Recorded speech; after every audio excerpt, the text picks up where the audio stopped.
The following program is brought to you in part by the film Backdoor Channels, The Price of Peace.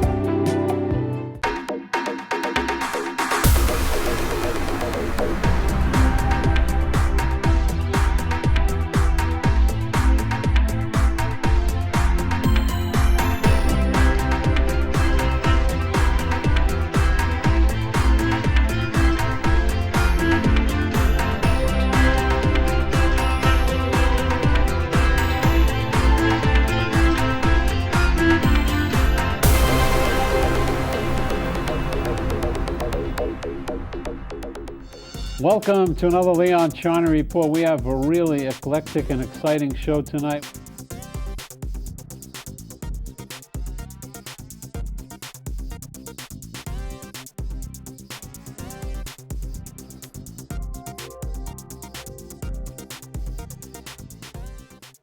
We're back and we're honored to have with us today Boutros Ghali, who's written a new book called Unvanquished, a U.S.-UN saga. That's interesting. But this man is so interesting. Many of you heard me talk about the Camp David days, and I was muddling around between the United States and Israel. Amongst the friends that we both have in common were Ezer Weitzman and Moshe Dayan, and Boutros was on the other side telling Anwar Sadat, you know, what his thoughts were about Camp David. And out of this whole goulash came a great agreement, which is the Camp David Agreement, and he was very involved, so it's really a pleasure to sit with him and talk with him. Let's talk about that for a minute, Boutros. Is it a successful instrument, Camp David Agreement? Has it worked? Yes, because if you remember, we were completely alone, condemned by the European, by the Russian, by the Muslim countries, by the Arab countries, and the only man who was sure of himself was Sadat. This is why I wrote the book, because I was very frank. I said we were afraid to fail. That's your former book, Road to Egypt, Road to Jerusalem. We were afraid that we will reach a failure. The only one was sure. Said, but Mr. President, look, we have been condemned yesterday. We have been kicked out. The Arab League have moved from Cairo to Tunis. We have been kicked out of the Muslim Conference. I was sent in Cuba with the non-aligned, and 79. And then alone, condemned by all the non-aligned countries. And you say, oh, no, they will change, they will return, they will do exactly what we have done. Really? Do you think President Sadat had a premonition that he would be assassinated? I don't know. He was the boss. So we cannot discuss with your boss what about your possible assassination. No. So I don't know. Why is it, by the way, that President Mubarak doesn't have a deputy or a vice president? This is the classic question people ask to Mubarak. I believe that Mubarak believed that this problem have to be solved after his death. What is your feeling today in the Middle East about the victory of Ehud Barak, who's a pretty good man? Do you think that he'll help the peace process? I hope so. I was very much depressed when Netanyahu was prime minister, and I believe that Barak will be able to do something, and we need a new momentum in favor of peace in this region. The loss of King Hussein, a big loss, Jordan?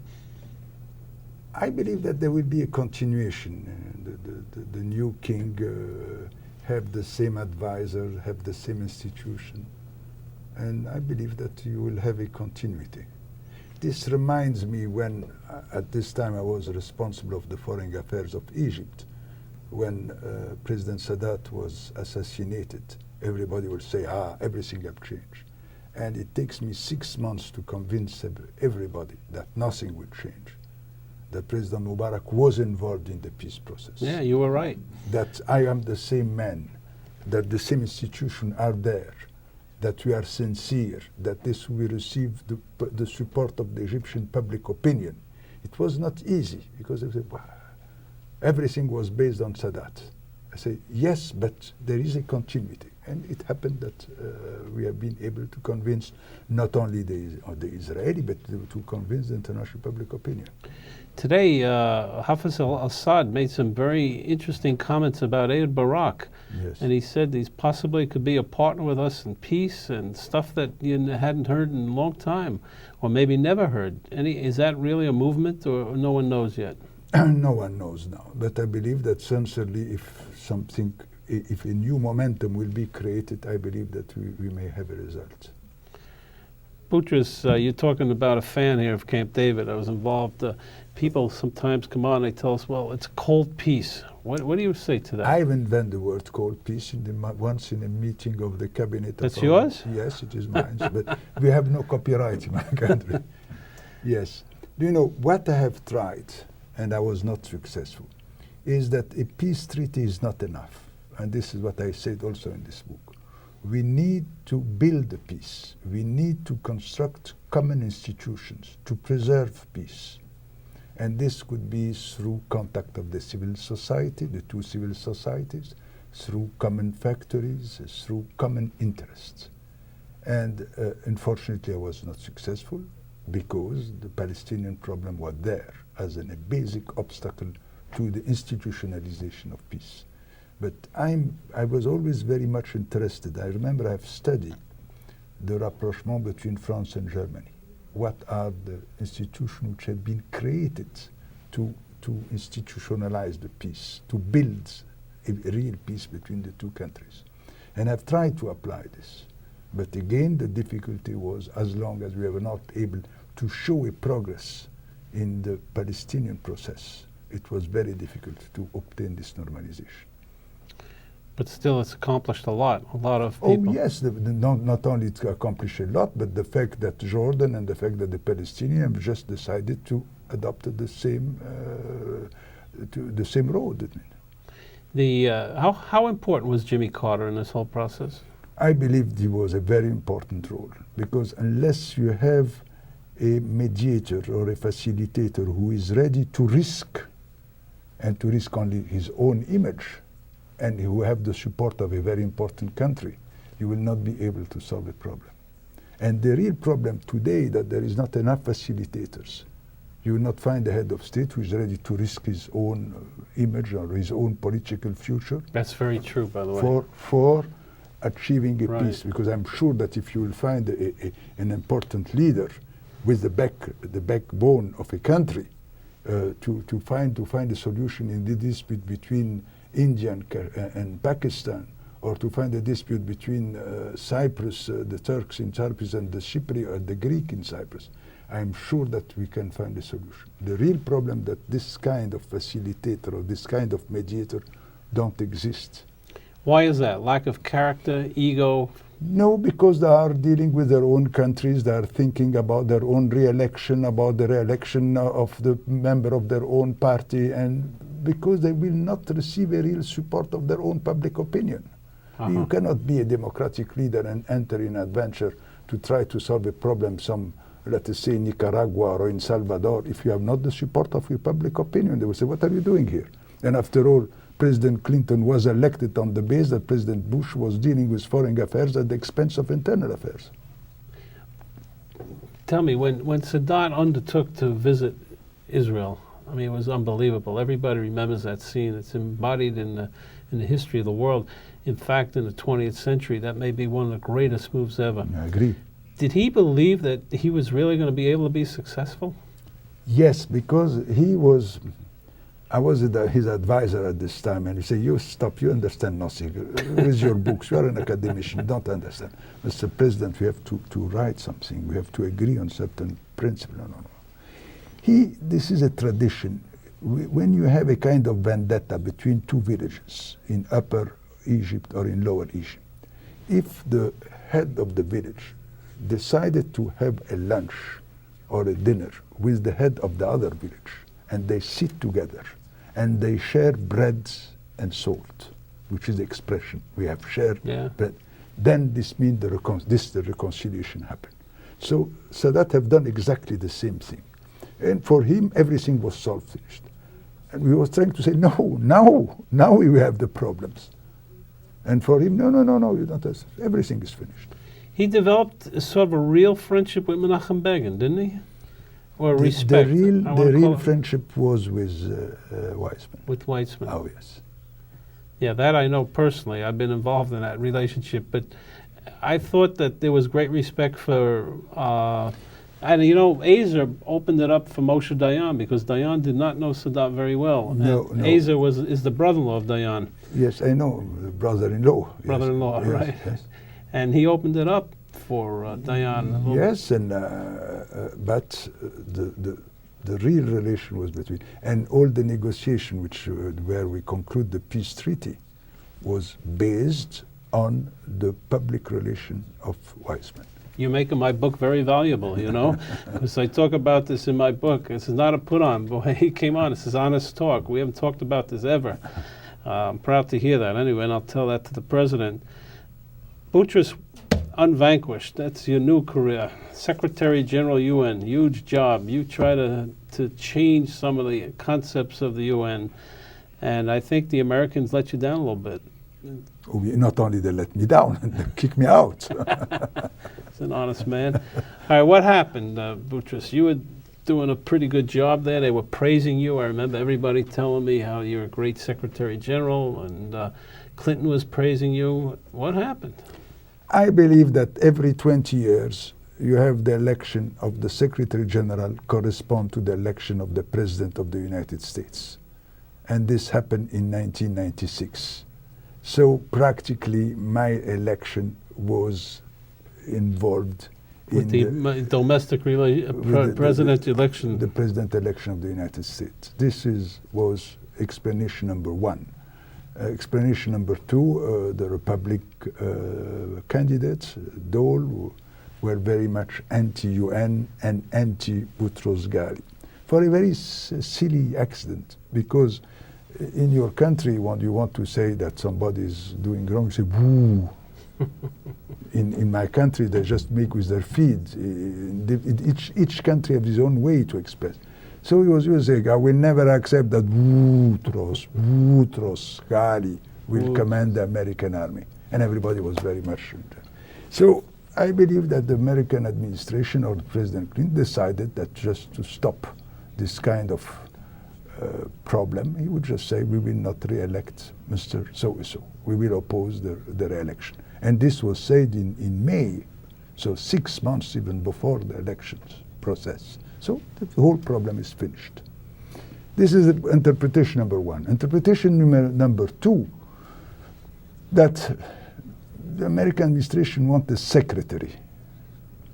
And I believe that you must be a secretary, but from time to time you must be also a general. And they want a secretary and they don't want a general. I was too independent. I was trying to defend the independence of the United Nations. I was trying to be able to say from time to time, no. I believe that it was in the interest of the United States. Because if we want to reach a real international organization, you need a minimum of democracy. You need a minimum of exchange of point of view. And you need disagreement. From time to time, it is healthy.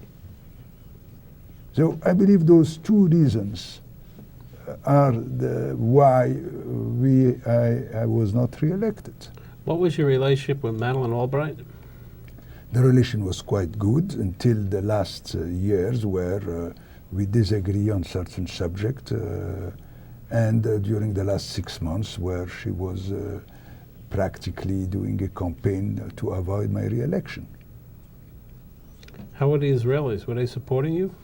The Israeli, Shimon Peretz, mentioned that he will support me. But once... Clinton said no? No. Once he was not re-elected or he was not elected, I have no relation with the new establishment. Only I know the Sharon, but it was not enough. You did a lot of important things at the UN. You restructured a lot of things. You had... what do you think your greatest accomplishments were at the UN? I believe the fact that we have been able to have a series of international conferences, which were a kind of continuum: Rio de Janeiro, development and environment; Vienna, human rights and development; Copenhagen, social development; Beijing, women and development. And all those conferences have something new. They have the participation of the non-governmental organization. Practically, we have two conferences. The non-governmental organization conference, which was held in the same period, in the same city, and the governmental. And this was a new element where the civil society, the international civil society, is involved in, first of all, new norms, new rules of the game, the post-Cold War, and secondly, how to manage the post-Cold War. So I believe that this is a positive thing. Again, positive, we have been able to find a solution in Cambodia, in Mozambique, in Salvador, even in Guatemala. Failure, I failed to have a good relation with the only superpower. This is a failure. The United States? Yes. Again, we failed in Somalia, we failed in Rwanda, we failed in a certain way in Yugoslavia. And here, when there is a failure, you see, when there is a success, you find many fathers who just say, we have participated in the success, but if there is a failure, who is the weak partner? Who can serve as a scapegoat? You need a United scapegoat, Nations. United Nations. Yes. And who represent the United Nations? The Secretary General. While I have you here, let me throw some names at you and give me your impression. Saddam Hussein. I know, I've met him many times. I believe that he's a very dangerous man and that he will not hesitate. Yes, he entered in a war against Iran, he entered in a war against Kuwait, and he don't care about his own population. Bloodless. Doesn't care. No. Yasser Arafat. We tried during many American administration to say, look, he is the only moderate, try to talk to him. And at this time we have an opposition from everywhere. I still remember once I went to meet President Mitterrand with a message. I said, what? I said, yes, the message is asking you if you can receive Arafat. What do I receive in exchange? I said, I don't know, Mr. President. I was asked you to give you this message. So it was difficult to convince the different leaders all over the world that practically he is the most moderate and it is in the interest of the peace process to talk to him. I told the story many times, but you might find it interesting. Weitzman sent me to see Arafat secretly about 10 years ago, and I went to Tunis to visit with him. And Asa said to me, all I want to know, Leon, is can you do business with the guy? And I sat with him for 4 hours in the morning because he meets people like 3 o'clock in the morning. And we sat there and we had hummus and the whole schmear. I came back to meet Asa in Geneva and I said we could do business with him. Then I reported back to Yitzhak Rabin that we could do business with him, and he didn't want to hear about it. He didn't want to know about it. He said he's nothing but an outlaw, a terrorist. He doesn't represent anybody. And 7 years later, I'm on the lawn of the White House, and they're shaking hands. Yes, I know. This is the greatness of the world. Did you know Rabin, didn't you? Yes, very well. What was your impression of Yitzhak Rabin? I was always very much impressed because he was not a diplomat. He was talking frankly. Right. He just Blunt. He was blunt. Blunt. 1, 2, 3. Right. I'm sorry, you will not be able to do this for this and this and that. That's no social graces to Yitzhak Rabin. Exactly. Right. And you appreciate this because if you are dealing with diplomat and it takes you 3 hours to know what you want. To go around. In the case of Rabin, just in 2 minutes, he just tell you very simply what is the problem and what is his point of view. Milosevic. And again, it was based on that he trusts you because he knows that you will not use publicly this conversation. Yeah. It is already quite interesting. That's a very good point. He said to me, by the way, he thought Yasser Arafat would leak my meeting with him. And what Arafat did is gave me the film. And he said, take this back to Rabin. I know he thinks I'm going to leak, and I'm not going to leak the meeting. And what they did is they leaked the meeting with Rita Hauser, who was on the other side in Oslo with her. Milosevic, did we do right there? I don't know him. I've seen two or three times. I was more involved with the leader Bosnia? Of Bosnia, yes. I'm not sit a long period with him to be able to know what is the man. North Korea. I was able to convince Kim Il-sung about the importance of accepting a meeting with the president of South Korea. He received me because I was an Egyptian, and Egypt have a very special relation with North Korea. And because according to the reality, there is still a state of war between the United Nations and North Korea. So I was received as secretary. I was the first secretary of the first man to be allowed to use the road from Seoul. Really? Oh yes. And I was received because they said, yeah, you are the Egyptian Secretary General. Wonderful. And we agree on the process. I say, look, you have the UNDP in your capital. The UNDP is in Seoul. Let us use the UNDP as a contact, and we are there to help you. And when I return, I say to the American ministry, please send somebody, an important person there, and this will solve at least the first problem, the immediate problem. And 6 months, I don't know, President Carter went there. And what's his name just came back? Former Secretary Perry was over in North Korea now, but didn't do much. But tell me, economically, how are they surviving over there? It is very difficult for me. This happened a few years ago. So you're not following it now? And I'm not following again. And then even there, you are not, the road was empty. And say, well, how come that there is no people, no factories? It was on a Friday, I remember. It was during Christmas. Really? So they say, no, it is a long weekend. In North Korea for Christmas. Okay, we'll be right back after a break, and the new book is Unvanquished by Boutros Boutros-Ghali. It's a great read, and it tells a lot about the attitude of a lot of Americans, mainly up in the hierarchy of America. And the point made here is that the election of the UN Secretary General comes about the same time, or really the same time as the presidential election. So there's a little intercession there. We'll be right back. We're back. We're talking with Boutros Boutros-Ghali, who told me that at 69 he was elected Secretary General of the UN, and at 70, how old are you now, Boutros? Talk about it. It's supposed to be a secret. Why do you say this publicly? But you're an inspiration for everybody. At 75, I was elected Secretary General of the International Organization of the Francophonie in Hanoi. What is this organization? It is an organization of 52 countries which are trying to promote a cultural relation using the French culture as a basis, but are promoting economic and political cooperation. You have countries like Romania, Bulgaria, which are members of this organization. You have countries in Asia, Laos, Cambodia, Vietnam, African-speaking country, and you have 7. So everyone who's associated with the French language? Anyone who pay attention to the French language, because the French language is a second language in many countries. In my country, the French language is even in many cases a third language, English being the second language. But there is a political will. We have always played during the last century, France against Great Britain, like during the period of Nasser, we play Russia against the United States.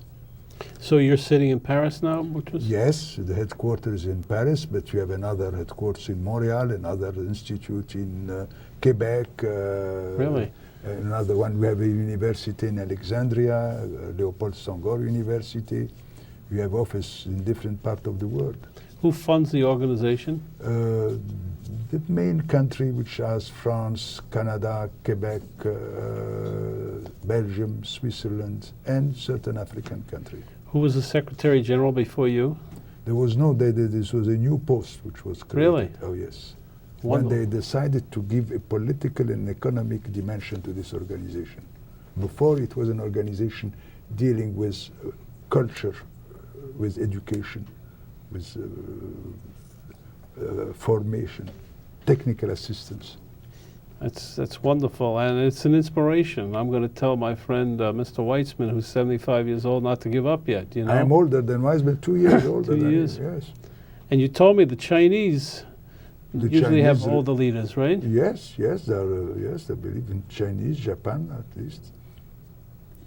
Boutros, we're going to bring you back and do a 1-hour profile. It's really a pleasure to see you in Thank person. you. I'm seeing 20 years. The book is Unvanquished. It's published by Random House. And I think it's a challenging book. I think a lot of people should read it. I think I'll send a copy to President Clinton for his birthday present.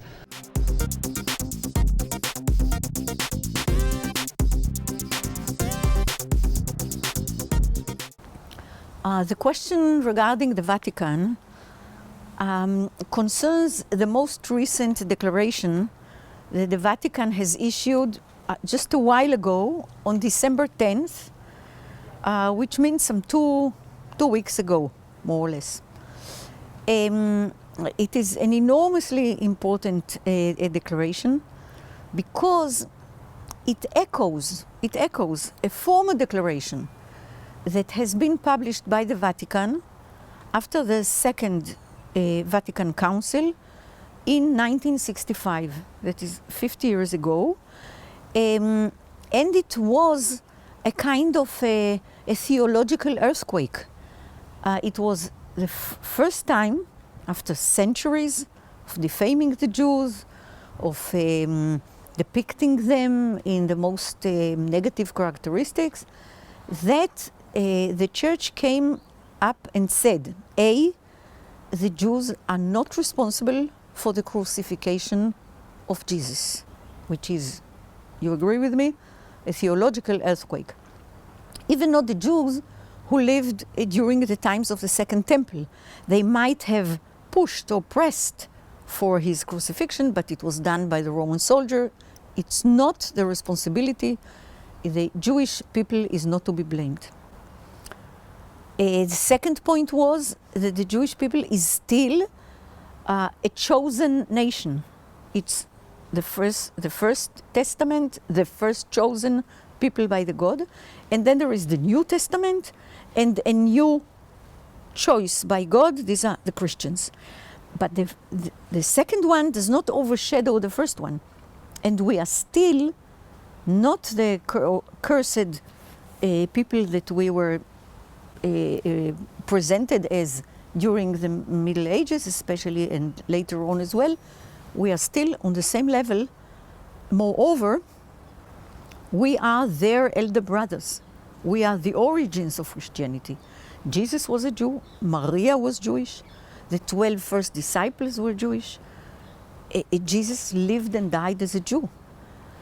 The third one goes, the third point goes against anti-Semitism and denounces anti-Semitism in very clear terms, in every place, anytime, any form. So these 50 years ago 3 points were now echoed in 2015 by the present Pope, but with additions. He said, for instance, a Christian cannot be an anti-Semite.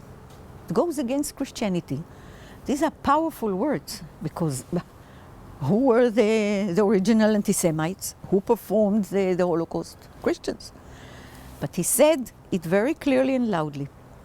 Then he repeated that we are not only the elder brothers of Christianity, we are the beloved ones. And what he's praying for is rapprochement between the Jewish people and his religion and Christianity today. And during these years, there were a number of documents, church documents, that try to instill these points into the believers. We in the Cantor Center collected all these documents, translated them into Hebrew, because in Israel we don't know anything about it. We don't know anything about, most of us, about the wish of the church to atone for, to expiate for its encouragement of anti-Semitism. And therefore it was all translated into Hebrew and published on the same day that the declaration was published in the Vatican. And Franciscus, the present Pope, sent Cardinal Koch, Kurt Koch, of Swiss origin, who came especially from Rome to a conference we organized for that occasion, to read out the declaration for the first time outside the Vatican. So it's of major importance. Major importance. There are 1.2 billion Catholics in the world, and if the Pope speaks, and he is a very much beloved and appreciated Pope that has a close and open touch with his audiences, and if he says so, it has an enormous impact on the Jewish people relations with other religions, on the state of Israel as a Jewish state relations with other countries, Christian countries. It is a major document. The question of opening the Vatican's archives and the materials accumulated during the war, that is during the papacy of Pius XII, that's also a major question. It has been promised already by the former Pope, Benedictus XVI, And it should have been opened, I would say, some 2-3 years ago. But then Benedictus resigned, as we know, because of many problems, and the present Pope promised they would open. The question is, indeed, not only when would they open, or if, because that's a promise, that's a papal promise, but what are we going to find there once it is open, these archives? These archives are open. I would like to trust their integrity and honesty, and to hope that all the material that is in the files now will stay in the files when we come to see them. And there will be no screening of files to take out embarrassing material. But I would also like to say that there are some parallel archives. A personal archive of Pius XII, his family. There is an archive of Pius XI, okay, which has been opened until 1939 and sheds a lot of light about Pius XII when he was nuncio, an ambassador of the Vatican in Germany. He spent there 22 long years. There is a lot of material in the different local churches in France, in Germany. So there is material. I myself have found the archive here in Jerusalem of the delegation from the land of Israel that came during World War to Istanbul to help rescue Jews, and met there Angelo Giuseppe Roncalli, later the Pope John the 23rd, who initiated this declaration 50 years ago. And they befriended, and he was so open and so warm, and felt such empathy for the Jews. And the archive shows it, and it shows his suspicion of his Pope, that the Pope is not about to do a lot, or if anything at all. We are now in Christmas times, 1942, between 1942 and 1943, in the midst of the most difficult year of and most intensive year of extermination of the Jews. The middle of 1942 to the middle of 1943, on Christmas, the Pope speaks. He gives his annual speech. It is very disappointing. Doesn't mention Nazis, doesn't mention Jews. It speaks about people who suffer because of the race or religion. No, okay. And the delegates in Istanbul come with a suggestion. They will write for him another speech, a much better one. Would he only agree to say so? Well, he didn't. So there is a lot of material, but we do hope that opening the archives will shed light on specific points that have hitherto not been solved. And I'll give only one example. The example I'm giving, there are many. At what time did the Vatican receive the protocols of Auschwitz? It's a major point. It might be, through the archives that I have found, that Roncalli, later John the 23rd, was the first to send the protocols to the Pope. He received them from Jewish sources. Some other sources say, no, it wasn't at June 1944. June 1944 is the point in time in which the trains are running from Hungary to Auschwitz. And the killing rate is of 12,000 people a day. 12,000 people a day. It's 500 an hour. Others say, no, he got it only at November. He didn't know. But no. He must have got them in June. He didn't say so, that he got them, didn't admit it. But he came out to ask the Hungarian Admiral Horthy, who was then in power, to ask him to stop the deportations, together with the King of Sweden, President Roosevelt, and the Red Cross. So I would like to know, when did they get it? And was he pressured to speak against the deportations, or did he choose himself to do that? There are a few links between past anti-Semitism and today's anti-Israelism and the BDS movement.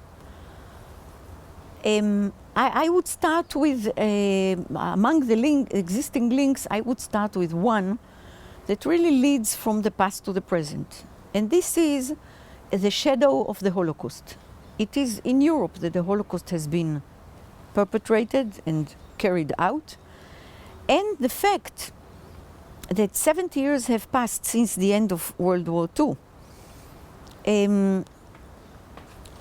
And still this shadow is hovering over the head of Europe is very significant, because it's as if European people who were part of that owe something to the Jewish people. And now the Jewish people has a state. And this state says out loud, we are here so that nothing like that happens again. We are here to remind you of what you did. We are looking for the future. You are, after 70 years, you are not the ones who perpetrated. You are the sons and the grandsons. Of course, these are different relations, but we don't forget. And Europeans would like to forget. They would like to forget because the Holocaust is a very heavy story, a story that is hard to explain, a story that is still very vivid in many countries. I think you mentioned before we started the Vichy list of collaborators that is to be published, including the story of what we hope that these documents would show us, what happened to the commander of the French resistance, Jean Moulin, which was given, he had been given in. That's the only resistance movement in Europe whose commander has been given in to the Germans. Every once in a while, in many a country, there is a public debate about a statue in Hungary, about another statue on a horse in the middle of town, in a square in the Ukraine, about how should we remember in Germany, about what we did during the war, did we collaborate or not in France. It is not a past that has faded away. It is there. And it is connected to Israel and to anti-Israelism because it's really easy to say. And there are those who say that Jews are overplaying the story of the Holocaust. They stick to it, they profit from it, Israel included, that Jews cannot go on forever portraying themselves as the ultimate martyrs.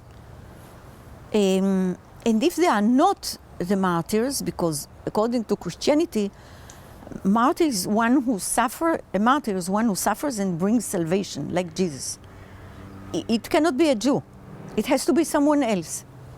And there the political and theological meet. And the new martyrs are the Palestinians, not the Jews. And the picture was reversed.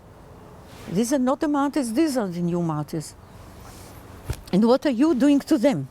It doesn't matter how wrong they keep portraying what we are doing to them, but it is there, the shadow of the past combined with politics of today, and the result is anti-Israeli and anti-Jewish new attitudes.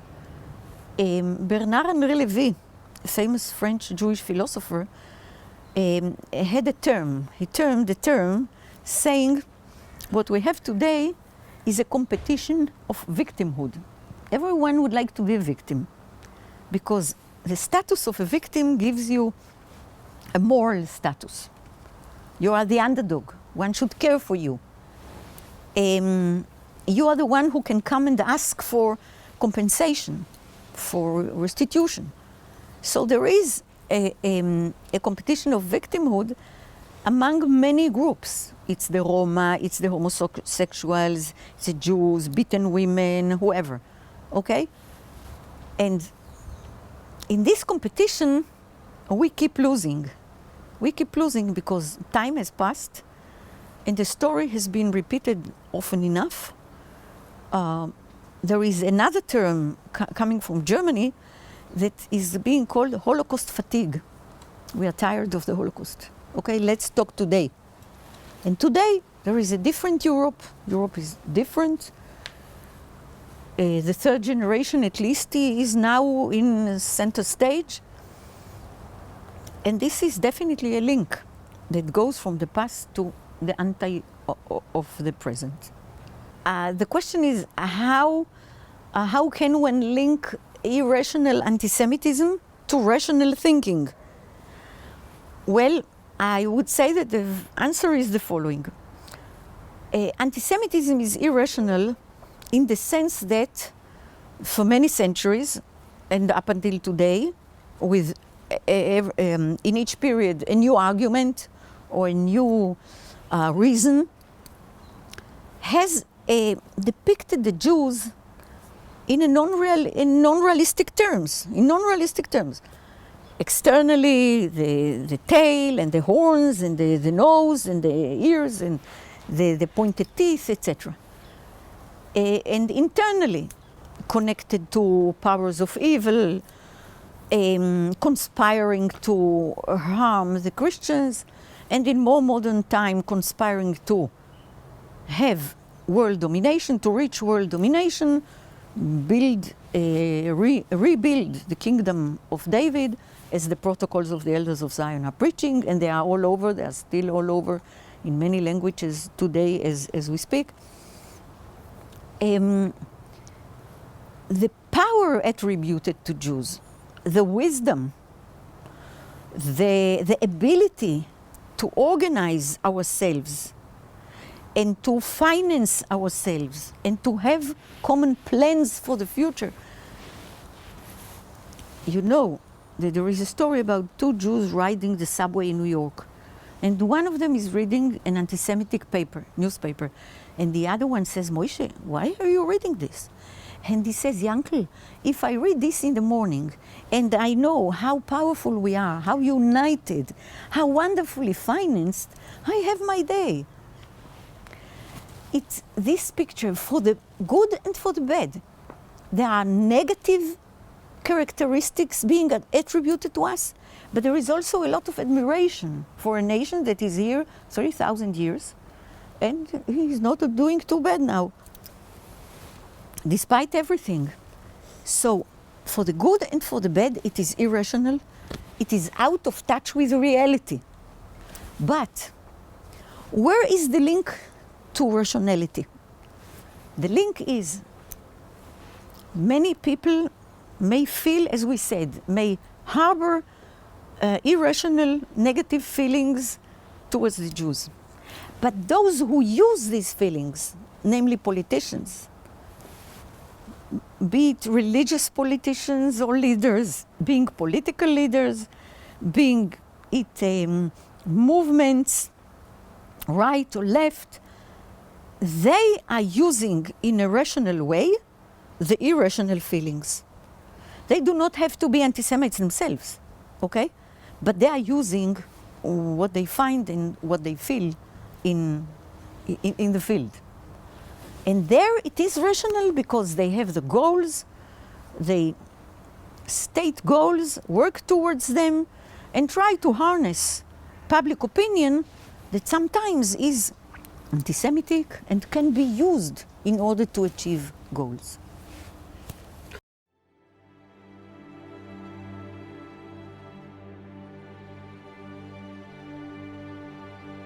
Peace means taking into account the dignity of other people and the fact that there are other people who have certain rights.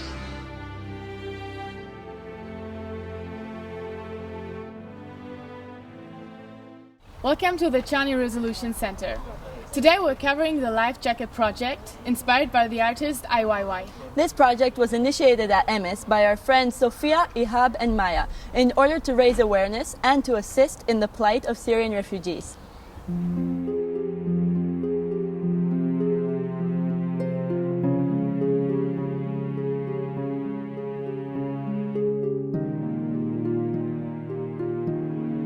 We have been wearing these life jackets since the morning. How do you feel right now? Would you trust these life jackets for your life, for your sister's life, for your mother's life? Oh, they're definitely not comfortable, but that's half of the point. I mean, we knew they wouldn't be comfortable. They're not designed to be worn in an average day. They're very restricting in what you can do. For example, you cannot carry your backpack. You can barely carry your tray at lunch. It's extremely uncomfortable and it puts you out of your comfort zone. Whether or not I would trust it with my life, no. I can't imagine having my life depend on this. We're just one inside each one, but then those people have to fit maybe even three, and you have to imagine they're using them for their relatives, and I would never feel comfortable and put their lives in the one life jacket, you know. I don't feel comfortable at all. I feel like in any moment I'm gonna die and this jacket will help me. I don't know if it will or not, but this is, I don't know. This project helps people to feel a bit how much pain the Syrian refugees suffer from when they have to cross the borders or when they have to move from a country to another country. And for me, this I wouldn't agree to wear it, never. What made you think that I should do that project, I should wear these life jackets, I should participate in that project? What do you think? I think for me a huge part of this project is bringing awareness towards the issue of the Syrian refugees, and not just that, but awareness towards the fact that we as individuals can change something, can help people. I mean, right now we're not suffering. We're incredibly lucky to be here, to even have one life jacket per person. But that doesn't mean we shouldn't care, and that doesn't mean we shouldn't try to help them.